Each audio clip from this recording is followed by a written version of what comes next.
Bismillahirrahmanirrahim. Assalamualaikum warahmatullahi wabarakatuh. Alhamdulillahirabbil alamin.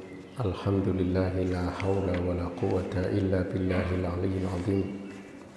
Alhamdulillahi hamdan yuwafi ni'amahu wa yukafi mazidah.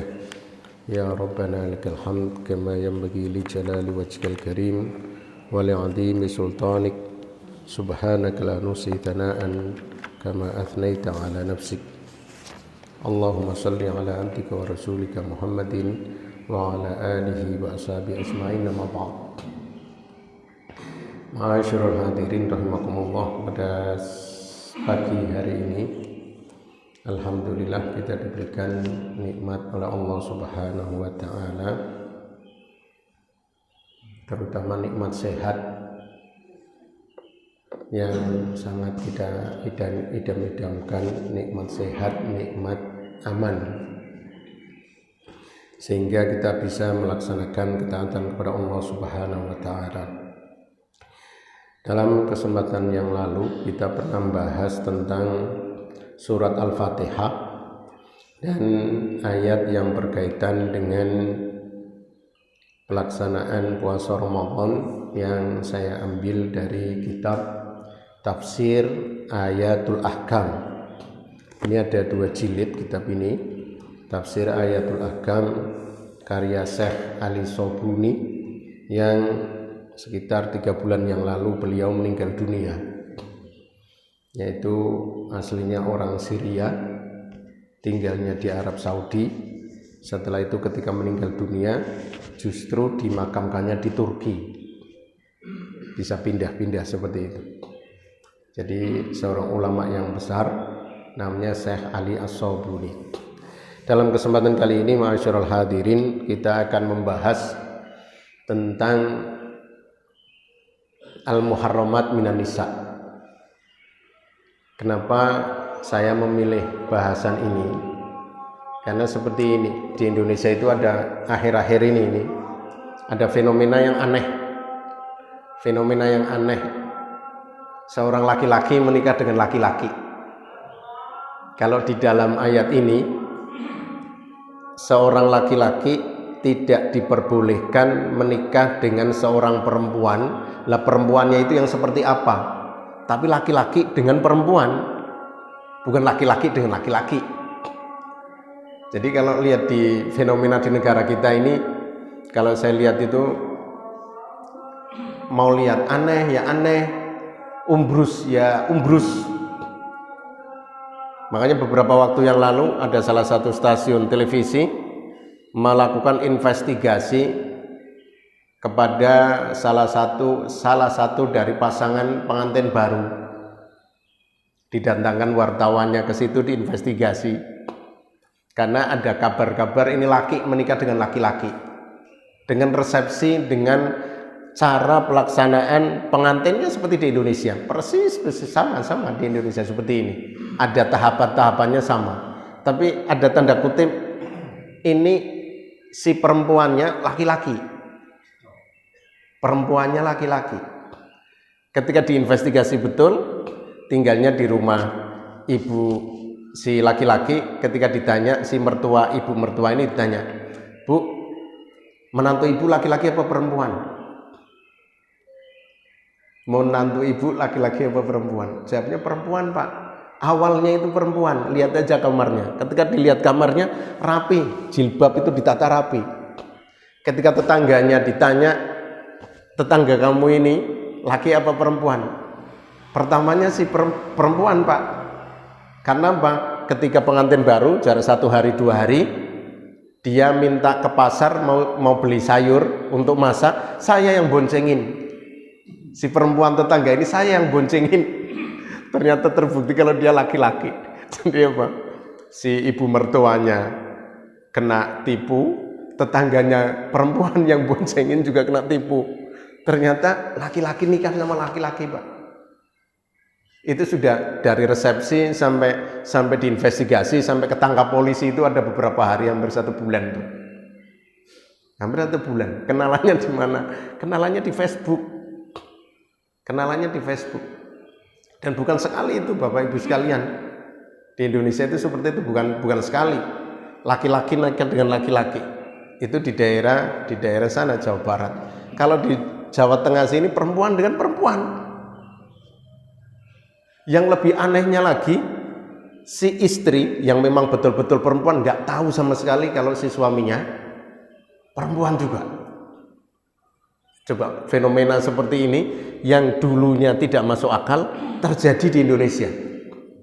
Terjadi di Indonesia seperti itu. Padahal jenengan ini yang sudah sepuh-sepuh kan sudah pernah mantu Pak. Ada kan namanya ngersoyo, ya Pak ya. 1 minggu jenengan ibu-ibu sebelum jenengan mantu anak perempuan 1 minggu sebelumnya nanti dari penghulu datang, dari lebih datang ke rumah jenengan, nanti diinvestigasi itu. Namanya siapa, ini siapa, nanti ketemunya di mana, ada hubungan enggak, ada hubungan kekerabatan atau enggak.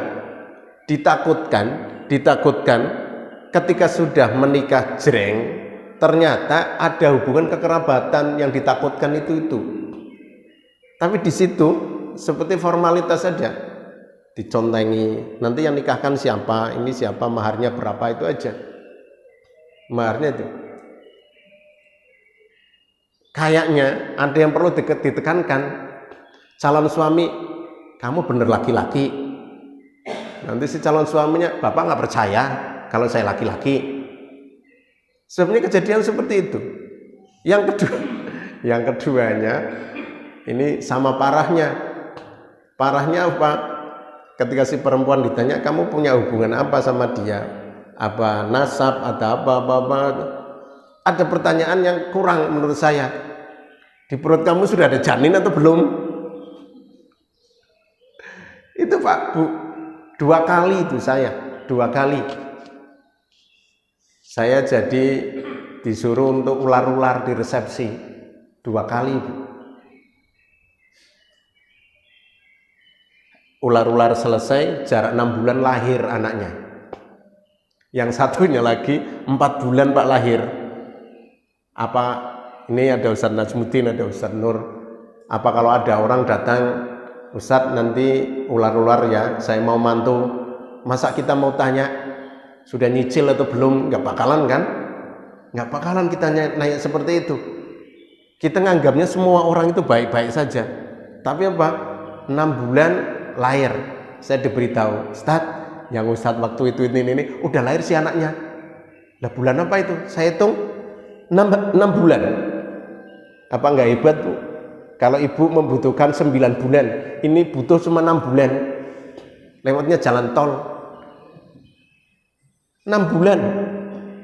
Itu saya udah dikerjain nih saya sama orang tuanya ini, sama orang tuanya. Kalau yang pertama orang tua lakinya yang nyuruh saya. Kalau yang kedua orang tua perempuannya. Orang tua perempuannya 4 bulan Bu lahir. 4 bulan lahir. Ketika saya diberitahu, Ustaz, sing wingi iki sih apa sing jenengan waktu resepsi kae. Resepsi ning ndi? Ning kono sing nyambruk ki sih. Oh kae, ha priye sing bayanganku masalah sing wis lahiran Ustaz. Ih, patang bulan. Bu, kejadian Ustaz Nur karo Ustaz Nasruddin pernah ora? Aku pernah. Ketika aku cerita karo kakakku, kejadian kaya kuwi, jarene kakakku mending hel 4 wulan. Aku 2 dino. Ternyata kakak saya lebih parah lagi. Hari ini dia sambutan resepsi, besoknya lahiran, Pak. Kakak saya nggak tahu sama sekali itu. Jadi ketika pengantin duduk, dia sudah bukan nyicil lagi. Besoknya lahiran ya. Lanjenengan nggak ngerti, Mas.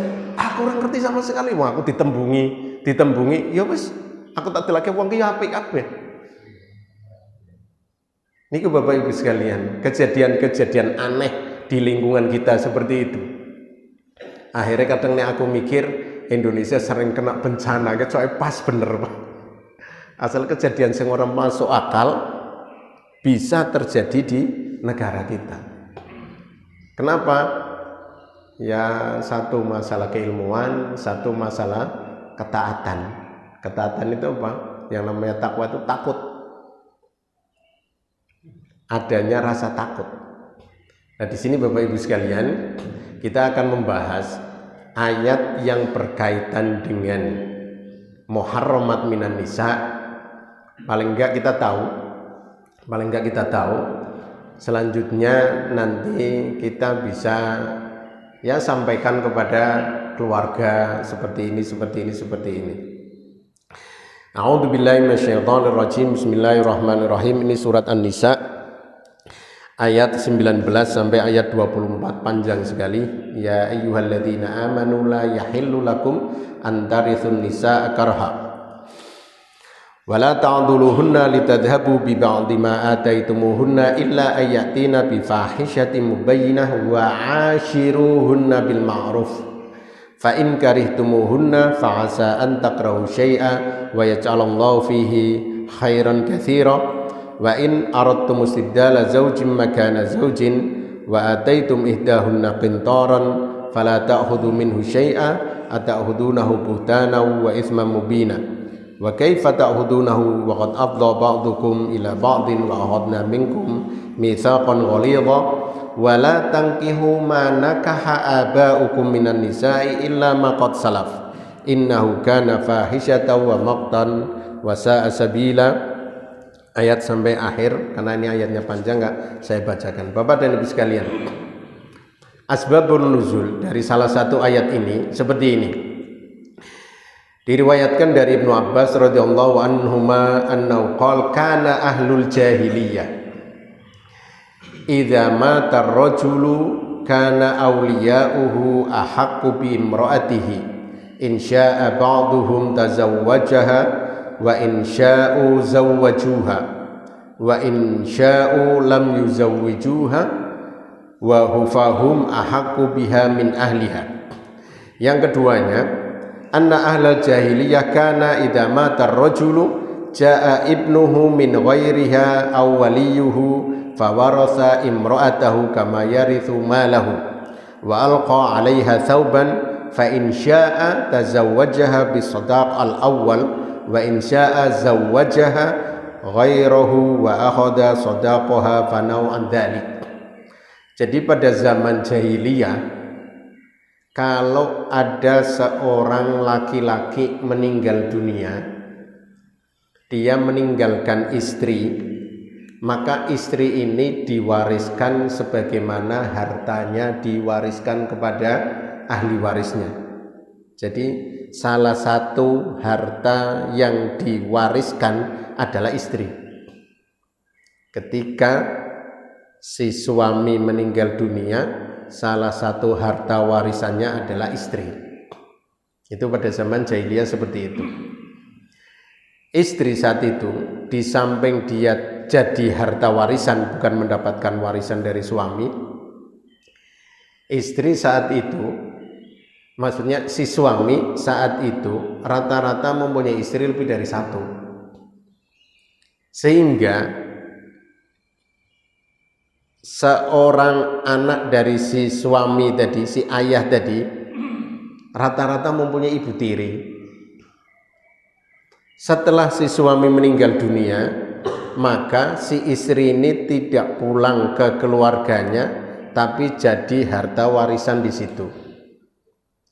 Sebagian keluarga ada yang menginginkan si istri itu dinikahi dengan salah seorang anggota keluarga, ahli warisnya.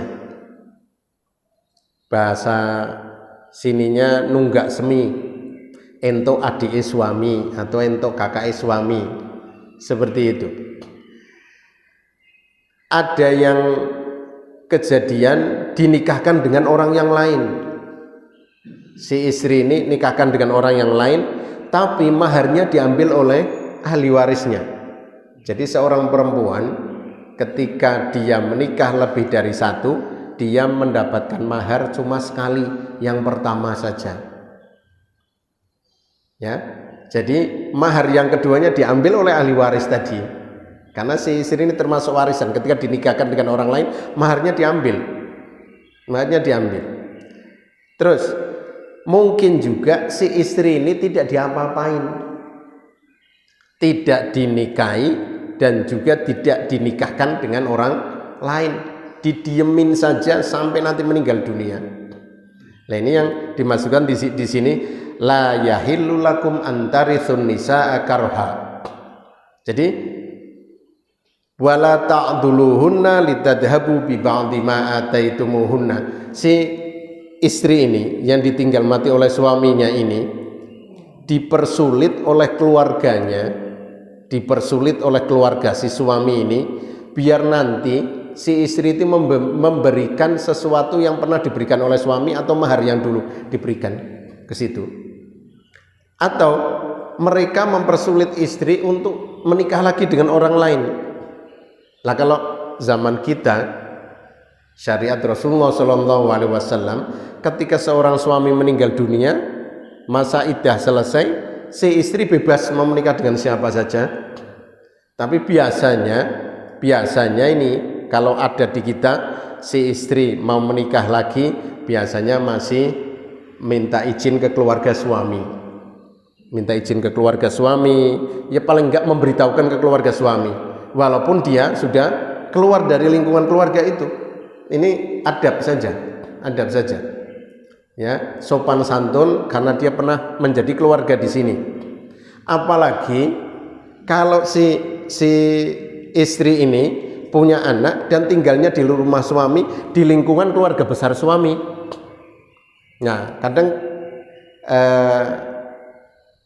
kemungkinan besar dinikahkan dengan kakaknya suami atau dinikahkan dengan adiknya suami, turun ranjang atau nunggak semi sekarang itu. Ada seperti itu. Jadi apa, si istri bebas. Kalau itu enggak, jadi ditahan, dinikahkan dengan orang lain, maharnya diambil, atau dinikahi dengan ahli warisnya, tidak dikasih mahar karena mahar yang dulu dianggap sudah ada. Atau didiamkan saja, tidak dinikahkan atau tidak dinikahi, didiamkan sampai meninggal dunia, tidak balik lagi ke rumah keluarganya. Waruya anna Aba Qais bin Aslat, salah satu kejadian pada zaman Rasulullah ini, ada seorang namanya Aba Qais. Tidak disebutkan Aba Qais ini namanya siapa, karena disebutkan Aba Qais, abunya, ayahnya Qais, berarti anaknya namanya Qais. Dia meninggal dunia meninggalkan istri. Ketika si suami meninggal dunia meninggalkan seorang istri, si suami ini mempunyai anak namanya Qais. Ternyata si Qais tertarik sama ibu tirinya, ingin menikah dengan ibu tirinya. Setelah itu si Qais ini meminang ibu tirinya untuk menjadi istrinya. Apa yang dikatakan oleh ibu tiri ini? Jawabnya gini, innama aidduka waladan wa anta min solihi qaumik. Sesungguhnya kamu itu sudah saya anggap sebagai anak saya, bukan anak tiri lagi, sudah saya anggap sebagai anak saya.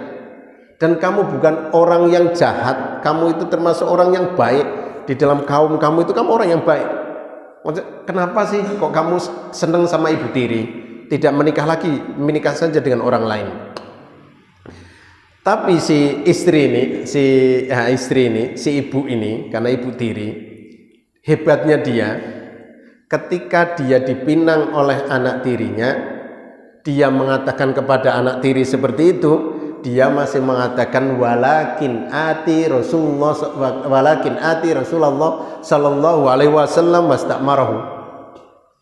Akan tetapi saya akan datang kepada Rasulullah, saya meminta pendapatnya seperti apa. Bapak dan Ibu sekalian, saya bayangkan gini, kalau jenengan bayangkan anak tiri mau menikah dengan ibu tiri, wih, apa umure rentang waktunya sangat tinggi sekali. Rentang usianya sangat tinggi sekali. Pada zaman dahulu Bapak Ibu sekalian, banyak seorang yang menikah dengan anak yang masih kecil. Rasulullah menikah dengan Aisyah, masih kecil. Umar bin Khattab juga menikah dengan anaknya Ali bin Abi Thalib. Ruqayyah, anak Rasulullah, dengan Ummi Kulsum menikah juga masih sangat muda sekali. Jadi apa? Kemungkinan kemungkinan ini karena tidak diceritakan di sini usianya berapa, kemungkinan si anak tiri dengan ibu tiri juga nggak rentang usianya nggak terlalu jauh, sehingga si anak ini melihat pada zaman jahiliyah ini diperbolehkan dan Rasulullah Shallallahu Alaihi Wasallam belum pernah memberikan hukum tentang itu, makanya si anak ini berani untuk meminang ibu tirinya,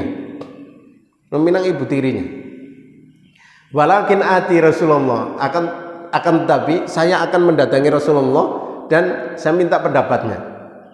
Akhirnya diceritakan si ibu tiri ini menceritakan kepada Rasulullah kejadiannya seperti ini ya Rasulullah. Jawaban Rasulullah aneh bin ajaib Bapak Ibu sekalian. Ketika diterangkan anak tiri saya meminang saya seperti ini, jawaban Rasulullah apa? Irji'i ila baitik. Pulang.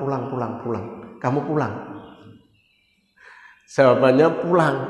Bukan jawabannya boleh atau enggak boleh, tapi jawabannya pulang kamu.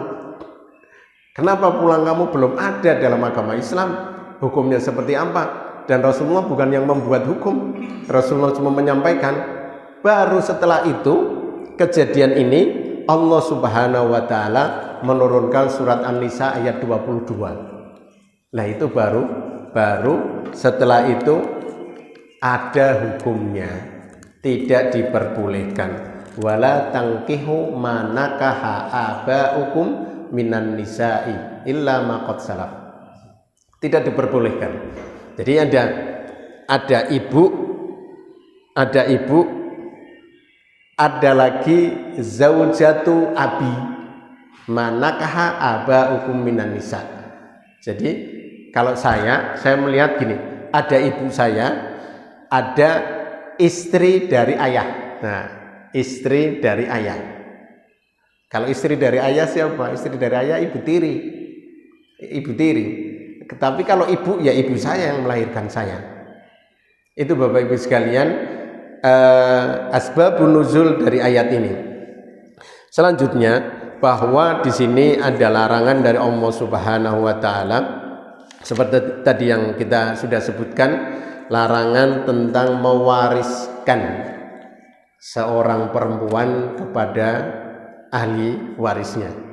Ketika seorang laki-laki meninggal dunia, maka si istri selesai hubungan kekerabatan, pernikahan, perbesanan dengan keluarga suami, dan si istri bebas untuk menentukan nasibnya. Apakah dia mau menikah lagi atau dia tidak menikah lagi, terserah si istri. Kalau zaman dahulu seorang perempuan itu membutuhkan laki-laki, sehingga seorang perempuan kalau suaminya meninggal dunia dalam perang dan lain sebagainya, dia secepatnya mencari laki-laki untuk bisa dia nikahi. Jadi selalu dia ada yang melindungi. Zaman dahulu Pak. Kalau zaman sekarang beda. Zaman sekarang beda sekali. Jangan bisa lihat data-data perceraian yang ada di Pekalongan. 80% Bapak Ibu sekalian perceraian di kota Pekalongan secara nasional di Indonesia. Saya bicara di Pekalongan aja. 80% perceraian di kota Pekalongan itu istrinya yang minta cerai. 80%. Jadi kan bisa cek tuh. Tiap tahun 2001, 2002, 2021, 20, 19, jangan bisa cek tuh. Di internet biasanya ada data-data seperti itu dari Pengadilan Agama Kota Pekalongan. 80% si istri yang minta cerai. Dan ternyata juga pasangan muda yang bercerai. Pasangan muda rata-rata pacaran, jodoh nyari sendiri, diberitahu orang tuanya jangan ngotot, sudah nikah bubar sendiri. Tuh model sekarang seperti itu Bapak Ibu sekalian. Modelnya sekarang seperti itu. Dan jenengan yang sudah lebih pengalaman hal tersebut. Di sini ada suatu pernyataan gini. Allah Subhanahu wa taala menyatakan wa ashiruhunna bil ma'ruf. di ayat pertama ketika berbicara masalah istri ditinggalkan karena si suami meninggal dunia, atau di sini masih dalam lingkup suami istri, pernikahan itu masih berjalan. Allah Subhanahu wa taala memerintahkan wa ashiruhunna bil ma'ruf. Jenengan biasa bapak-bapak terutama kalau di khutbah nikah, di acara akdun nikah, uzawwijuka ala ma amarallahu bihi min imsakin bima'ruf au tasrihin bi ihsan. Jadi di dalam pernikahan sebelum nikah pun sudah dikasih pilihan. Kamu laki-laki imsak bil ma'ruf, kamu pegangin istri kamu dengan cara yang baik, au tasrihin bi ihsan, atau kamu lepaskan. Belum ijab kabul sudah diberitahu, au tasrihin bi ihsan, atau kamu lepaskan istri kamu dengan cara yang baik. Dari awal sudah dikatakan seperti itu. Nah, di sini dikatakan wa ashiruhunna bil ma'ruf. Yang jadi titik beratnya ayat ini adalah di setelahnya. Fa in karihtumuhunna fa'asa an takrahu syai'aw wa yaj'alallahu fihi khairan katsira. Jika kalian membenci istri-istri kalian, fa'asa an takrahu syai'an. Ini satu pernyataan yang keduanya, fa'asa an takrahu syai'an wa yaj'alallahu fihi khairan katsira. Barangkali kamu membenci sesuatu padahal di dalam sesuatu itu ada kebaikan yang sangat banyak. Sehingga ayat ini Bapak Ibu sekalian menjadi suatu kaidah. Jadi istri di sini di dalam ayat ini disebutkannya sesuatu, bukan manusia, tapi sesuatu. Maksudnya sesuatu di sini adalah ini ayat ini secara umum, bukan cuma untuk manusia saja, Jadi untuk barang juga. Barangkali kamu membenci ini, padahal di dalam ini Allah menjadikan sesuatu kebaikan yang sangat banyak. Barangkali kamu membenci istri kamu, padahal di dalam istri kamu ini ada kebaikan yang banyak. Jadi sesuatu ini tidak cuma barang, tapi juga istri, manusia. Benci sama obat, nggak ada orang senang sama obat. Padahal di dalam obat ini Allah Subhanahu wa taala memberikan kesembuhan lewat obat ini. Saya pernah baca suatu cerita seperti ini. Ada seorang kiai lah, mempunyai istri yang mulutnya nggak bisa direm. Gini. Kalau di sini itu suka neng warung, ketek, neng WA juga ini. Itu murid-muridnya si Syekh ini banyak sekali yang menganjurkan, ya Syekh, diceraikan aja, cari yang baru banyak sekali, kenapa kamu pegangin? Jawabnya Syekh apa? Mungkin juga itu Allah Subhanahu wa taala menguji saya untuk menghilangkan dosa-dosa saya ketika masih muda. Ketika saya masih muda mungkin banyak dosanya. Lah Allah Subhanahu wa taala ngasih istri seperti ini biar saya sabar, dosa-dosa saya hilang dengan istri seperti ini. Biarkan aja, nggak apa-apa, saya bersabar seperti itu. Jadi dengan model yang seperti ini, beliaunya bersabar, mudah-mudahan Allah menghapuskan dosa-dosa saya ketika masih muda. Dan belum tentu ketika saya nikah lagi saya dapat lebih baik dari ini. Kan kita nggak tahu nantinya seperti apa. Kadang baik ketika sudah nikah ternyata bermasalah. Jadi kadang kita membenci sesuatu, ternyata sesuatu itu Allah menjadikan di dalamnya ada kebaikan yang sangat banyak. Itu yang pertama berkaitan dengan wa ashiruhunna bil ma'ruf fa in karihtumuhunna fa asa an takrahu syai'an wa yaj'alallahu fihi khairan katsira. Yang keduanya wala tankihu ma nakaha abaukum. Jadi yang pertama wala tankihu ma nakaha abaukum kita sudah sebutkan di asbabun nuzulnya. Yang ketiganya wa in aradtum istibdala zaujin makana zaujin wa ataitum ihdahunna qintaran fala ta'khudhu minhu syai'a atakhudunahu buhtanan wa itsman mubina.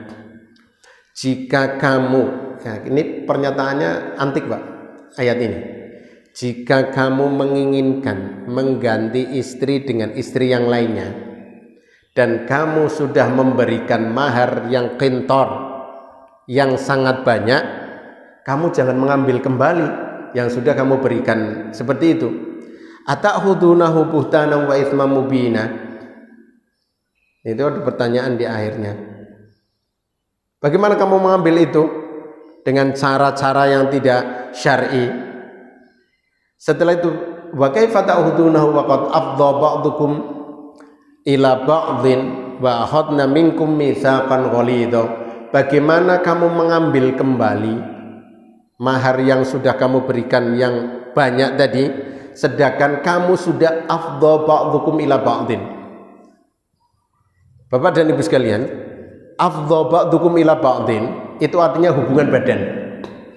Jadi kalau dalam kitab-kitab fikih itu hubungan badan itu dalam bahasa Arabnya menggunakan kata-kata jima atau dukhul. Jima atau dukhul itu di kitab-kitab fikih seperti itu. Tapi di dalam Al-Quran nggak ada itu. Di dalam Al-Quran jima, dukhul yang berarti hubungan suami istri. Kenapa? Itu agak vulgar. Kata-kata jima atau dukhul itu agak vulgar, menggunakan kata-katanya yang lebih halus. Makanya ada kejadian Mbak, ini ada kejadian. Ada seorang santri, biasa dia kan belajar kitab-kitab fikih seperti itu. Dukhul itu hubungan suami istri. Ketika dia pergi haji, jalan besar ke sana, jalan besar ke Masjidil Haram. Ketika pagi-pagi hari Jumat sudah dikasih pelang besar di situ, mamnu ad-dukhul. Itu kejadian Pak. Karena saya punya teman itu, dia yang cerita sama saya, aku kaget juga napa? Aku pernah nonton terusan yang dalan mamnu dukhul. Lah emang mamnu dukhul napa? Nah nang kitab-kitab fikih dukhul itu hubungan suami istri sih. Maksudnya tengah dalan dilarang berhubungan suami istri. Maksudnya innalillahi dukhul itu dilarang masuk. Lah yang saya tahu yang namanya dukhul itu hubungan suami istri. Itu kejadian Pak, bukan omong kosong untuk guyonan. Tapi ini anak memang ketika lihat seperti itu kaget. Mamnu dukhul. Di kitab-kitab fikih dukhul itu hubungan suami istri. Nah itu dipasang di jalan. Mamnu ad-dukhul, dilarang dukhul. Di kitab fikih dukhul hubungan suami istri. Kalau di sini nggak boleh, berarti di jalan sana yang nggak ada tulisannya boleh. Seperti jenengan kan, lurus ini ada lampu merah. Ketika merah jenengan mau belok kiri nggak boleh. Karena di situ ada merah begini, palangnya merah juga. Kita lihat merah, palangnya merah. Berarti apa? Ketika merah, belok kiri juga nggak boleh. Berarti kalau ada lampu merah, nggak ada seperti itunya. Ketika merah, belok kiri boleh. Demikian juga itu. Di jalan itu ada mamnu dukhul, di jalan situ nggak ada tulisannya mamnu dukhul. Oh berarti jalan sana boleh dukhul. Nah itu ternyata apa? Mengartikan dukhulnya berbeda. Kalau di sini di dalam ayat ini afdha ba'dukum ila ba'd wa akhadna minkum mitsaqan ghalidha. Dan para istri kamu ini sudah mengambil dari kamu mitsaqan ghalidha. Mitsaqan ghalidha itu perjanjian yang sangat keras, perjanjian yang sangat kuat.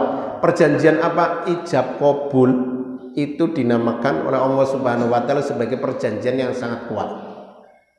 Disaksikan oleh orang yang ada di depan, disaksikan oleh keluarga, disaksikan oleh Allah Subhanahu wa taala, Dan ijab kabul ini bukan suatu perjanjian yang ringan. Karena apa? Jenengan ijab kabul jual beli, ijab kabul jual beli Bapak Ibu sekalian, jenengan beli tanah 1 hektar. Ketika jenengan membeli, harga sudah deal, tanah 1 hektar jenengan bayar, jenengan sertifikat, tanda tangan, semuanya selesai. Ada waktu khiyar 3 hari untuk pikir-pikir, tapi sekarang jarang waktu khiyar dilakukan. Waktu untuk pikir-pikir mau dilanjutkan atau enggak.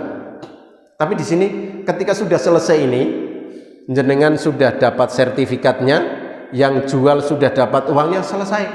Hak dan kewajiban sudah selesai. Itu akad jual beli. Sebesar apapun seperti itu, selesai sudah hak dan kewajibannya. Tapi yang namanya mitsaqon ghalidho, akad nikah ini berlaku ketika seorang suami mengatakan saya terima, sampai nanti Allah memisahkan keduanya dengan kematian atau perceraian. Hak dan kewajibannya nempel terus ini, nggak bisa hilang begitu saja. Hak dan kewajibannya nempel terus. Kadang orang yang tidak mengetahui, ada yang tidak mengetahui hak dan kewajibannya. Ada lagi yang tidak mengetahui kalau itu merupakan suatu kewajiban dan dia santai aja. Nanti sampai wal walidatu yurdi'na auladahunna haulaini kamilaini liman arada ayyutimma radha'ah. Nanti kita bahas itu, setelah ini selesai nanti kita bahas itu juga. Maksudnya apa? Kewajiban seorang suami berjalan sampai nanti Allah memisahkan dengan kematian atau perceraian. Kewajiban seorang istri juga seperti itu, haknya juga seperti itu. Itu mitsaqon ghalidho. Wa akhadna minkum mitsaqon ghalidho. Bapak dan Ibu sekalian, di situ tadi disebutkan bahwa kamu telah memberikan wa ataitum ihdahunna qintaran. Yang namanya qintar di sini adalah suatu miqdar, suatu ukuran yang sangat besar. Ukuran memberikan mahar yang sangat besar. Sekarang yang jadi pertanyaan, yang namanya mahar itu ada batasannya atau enggak? Mahar enggak ada batasannya, Pak. Bapak Ibu sekalian, kalau jenengan mau memberikan mahar dengan kerelaan hati, karena yang namanya mahar adalah pemberian dari seorang calon suami kepada calon istri dengan kerelaan hatinya. Dengan kerelaan hatinya, mau dia banyak sekali, mau sedikit sekali, terserah. Sesuai dengan kemampuan, tidak bisa dipaksakan. Kadang zaman sekarang ada mahar 100.000, ada 500.000, ada 1 juta, ada 1 miliar, ada maharnya mobil, ada maharnya sapi, dan lain sebagainya. Ada lagi di tempat saya, ada seorang calon suami ngasih maharnya 25 juta, diberikan sebelum ijab kabul, dipakai untuk bayar kuota haji. Jadi dikasih 25 juta, langsung didaftarkan haji ini. 25 juta ini langsung didaftarkan haji. Untuk dapat kuota haji. Daftar bareng ini, calon suami istri ini daftar bareng. Lah ketika mau ijab kabul, si suami ngotot harus disampaikan dalam ijab kabul tadi 25 juta untuk bayar kuota haji. Ngotot harus seperti itu. Lah terus pri mas, lebih ini cerita karo aku. Lah terus pri, lah menurutmu prihel? Ya wis dibayar 20 juta, tapi kudu ngotot nganu haji. Ya wis domongke sih, rasa angel-angel. Dengan mahar 25 juta sudah dibayarkan untuk kuota haji. Sing dadi masalah njaluk nganggo bahasa Arab.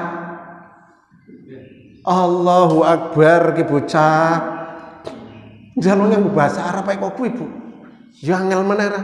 Jare lebine angel kok akarmu. Aku tetep karmu. Iki Pak, jenengan kok sampun jenengan dua anak wedok, Pak. Dua anak wedok. Mahar ini ojo mempersulit jenengan. Mahare piro? 500.000, 317 rupiah. Jenengan bisa Pak nganggo bahasa Arab. Ki bocah-bocah saiki, Pak. Bocah-bocah saiki model kok kuwi. Nyeksoi bapake dhewe.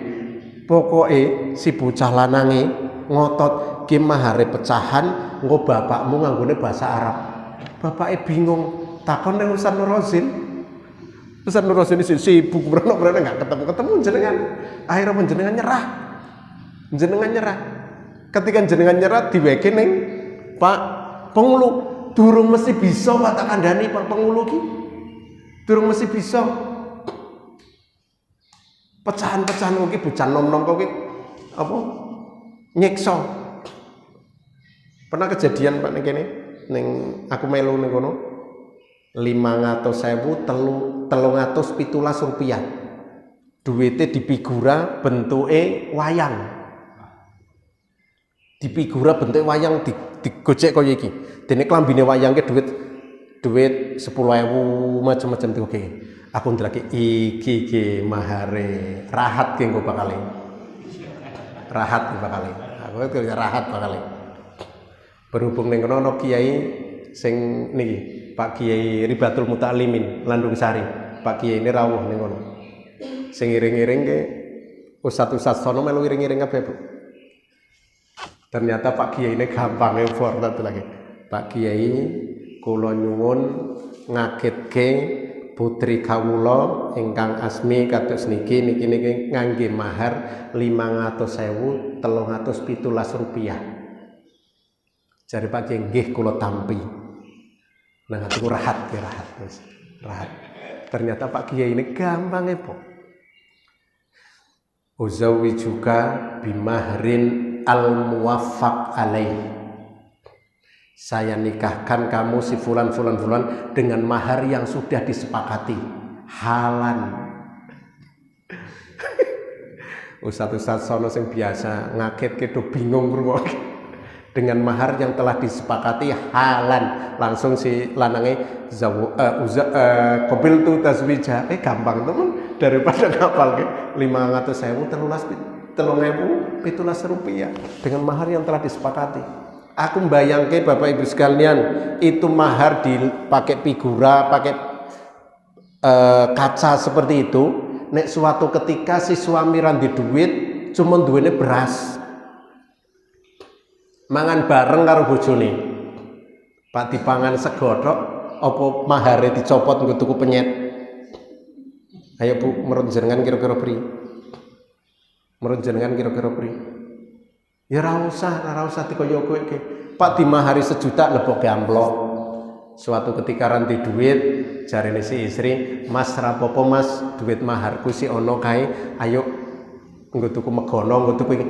Lah nek ning kono dipigura nganggo kaca apike por, ya wis mangane nganggo segodhok, kene didunke terus dijulit. Niki Pak, jenengan niku tanggung jawab jenengan nek Pak mantu. Jenengan dua anak wedok nek Pak mantu bocah lanange ketika ngersoyo jenengan kandhani Pak. Le, engko Pak mahare piro le? Mahare 999.999. 1 juta kurang sak rupiah. Jenengan paling garuk-garuk. Sing akeh sapa yo jenengan Pak? Mati aku. Tambah maneh nganggo bahasa Arab Pak nggih. Innalillahi wa inna ilaihi raji'un. Duwe mantu siji nyekso. Duwe mantu siji nyekso. Ngangge bahasa Arab Pak ya kan jenengan nomor Ustaz Nurozin Ustaz Najmudin kon nuliske. Niku Pak jenengan ngandani lewis ora apa-apa kaya kowe, tapi aja mak figura mak amplopi bae. Wis tak gawe Pak, mak copot sebabnya nggo gawe kuwi Pak bayare 250. Nggo gawe di figura bayare 250. Aku ngerti Pak. Ngerti ndi? Lah wong budheku tukang gawe kok kuwi Pak. Aku nek dolan ning omahe macem-macem. Ana sing bentuke pancingan, iki calon lanange tukang mancing. Bakal bojone sering ditinggal mengi mancing ning kono, ditinggal itu mancing, ana sing bal, ana sing pistol, ana sing masjid, macem-macem.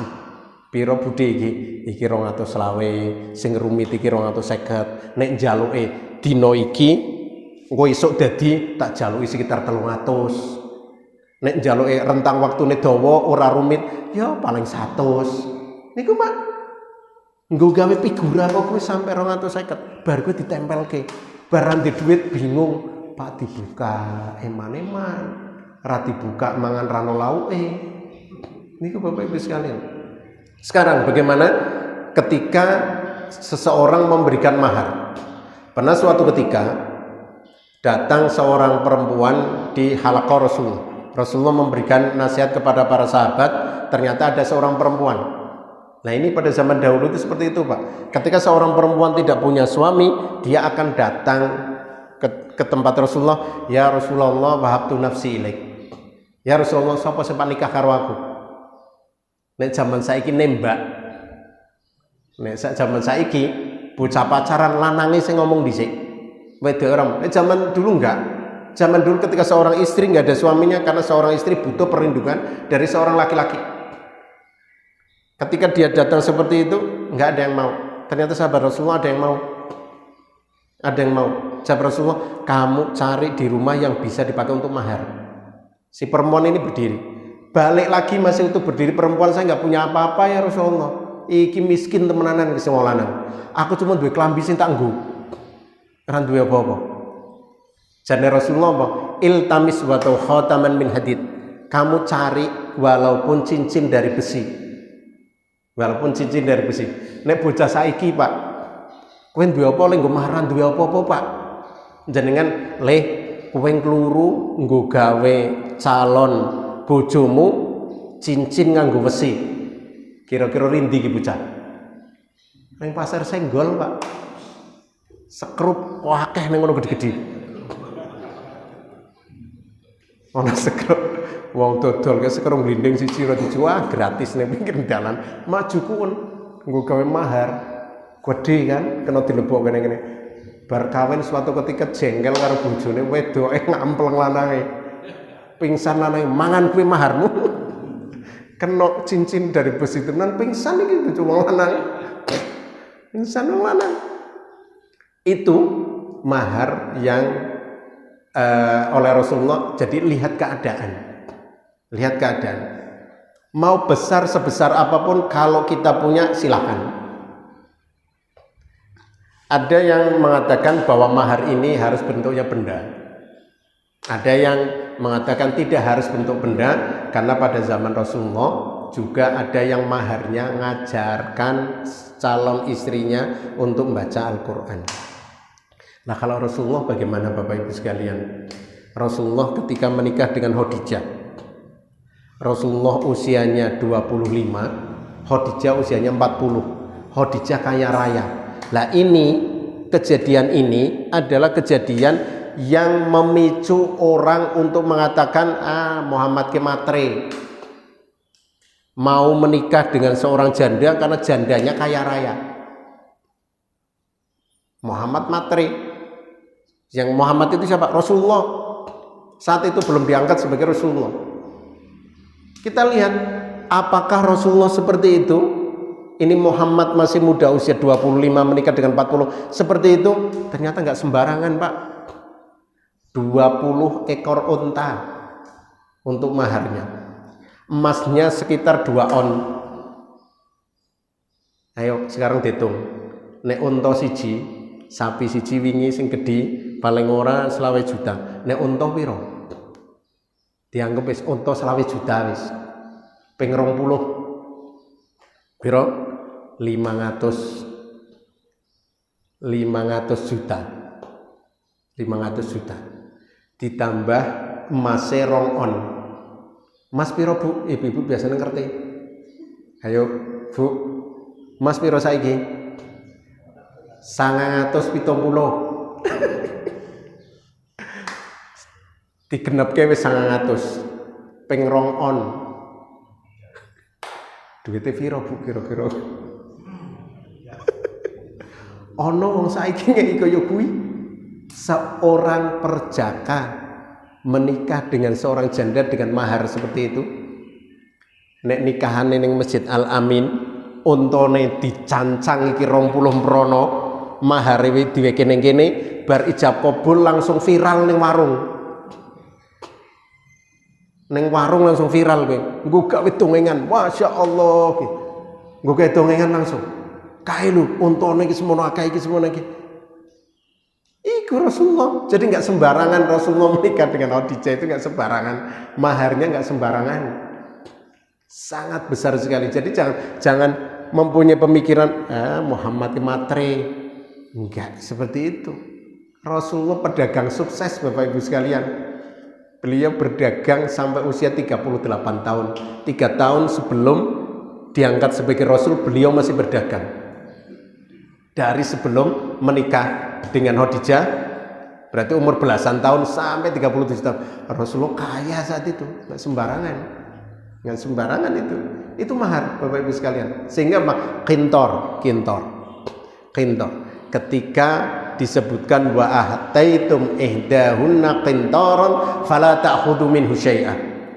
Salah seorang di antara istri ini kamu berikan mahar yang banyak. Ini suatu mikdar ukuran yang sangat banyak. Kintor itu. Fala ta'khudhu minhu, jangan kamu ambil lagi. Sudah diberikan seperti itu. Pada zaman Umar bin Khattab, beliau pernah berpidato tentang bahasan mahar ini. Jadi karena lihat mahar ini semakin tinggi, semakin naik seperti itu, akhirnya Umar sebagai khalifah, beliau mengkhutbah di depan jamaah laki dan perempuan tentang pembatasan mahar. Ini seorang Umar, seorang yang mempunyai kekuasaan yang sangat lebar, mempunyai kekuasaan yang sangat besar. Ternyata apa? Dikritik oleh ibu-ibu. Ya Umar, itu hak kami sebagai perempuan untuk mendapatkan mahar. Mau mereka memberikannya banyak atau kecil, itu hak kami. Jangan kamu batasi. Ini seorang presiden, seorang khalifah dikritik oleh seorang ibu-ibu di depan halayak ramai umum, dikritik seperti itu. Akhirnya Umar bin Khattab mengatakan, ya saya salah. Ono ora kira-kira pemimpin sing kaya kuwi, Pak Wali Kota saumpama isi pidato diinterupsi mengatakan ojo sok pinter jenengan. Jenengan asal ditokke goreng Satpol PP. Itu Pak, seperti itu Umar bin Khattab ketika membatasi seperti itu. Jadi apa? Akhirnya yang namanya mahar ini dikembalikan kepada kemampuan masing-masing calon suami, apakah dia memberikannya banyak atau sedikit dan lain sebagainya. Nah kalau sekarang nih, zaman sekarang nih, hari-hari ini, nah, saya sering mengatakan kepada pemuda, pak nikah saiki zaman ngirit, ra usah resepsi, ra usah iki. Akhirnya apa? Ijab kabule cuma wong 5. Ijab kabule wong 5, akeh sithik ra oleh. Ijab kabule cuma wong 5. Dadine paket hemat saiki. Ora perlu akeh-akeh. Nglamar sithik ya ora didongengke ring tangga. Ora ana lamaran juga ora didongengke ring tangga. Niki apa waktu yang tepat bagi para pemuda untuk nikah saiki, Pak. Jenengane Pak mantu lanang saiki. Asale engko pasran tukone ora akeh. Lah engko pak resepsine kapan? Resepsine nek corona selesai. Lah corona selesai kapan? Ya mbuh. Nah, ngono pak resepsi ternyata mantune jenengan wis duwe anak, wis sungkan. Nah, mulai zaman saiki gini Pak, nek Pak nikah. Ana cuma 5, Bu. 5. Calon suami, calon istri, bapak istri, KUA. Wong 5. Pokok ana saksine loro. Kudune aku sing ular-ular bengi-bengi itu batal. Ustaz ra sida, Ustaz ra oleh. Wong saiki kudu swab napa? Ki innalillahi wa inna ilaihi raji'un. Wis peraturan peraturan kaya kuwi. Nes kejadiannya seperti itu. Makanya jenengan saya nganjurkan Pak mantu saiki Pak. Bocah lanang saya mantu saiki. Karena apa? Paketnya paket hemat. Bapak dan Ibu sekalian, ini kita akan bahas tentang muharramat minan nisa. Ini bahasanya panjang dan waktunya enggak cukup. Insyaallah dalam pertemuan yang akan datang kita akan bahas siapa sih perempuan yang tidak boleh dinikahi. Kenapa tidak boleh? Insyaallah dalam pertemuan yang akan datang. Subhanakallahumma bihamdika asyhadu an la ilaha illa anta astaghfiruka wa atubu ilaik. Assalamualaikum warahmatullahi wabarakatuh.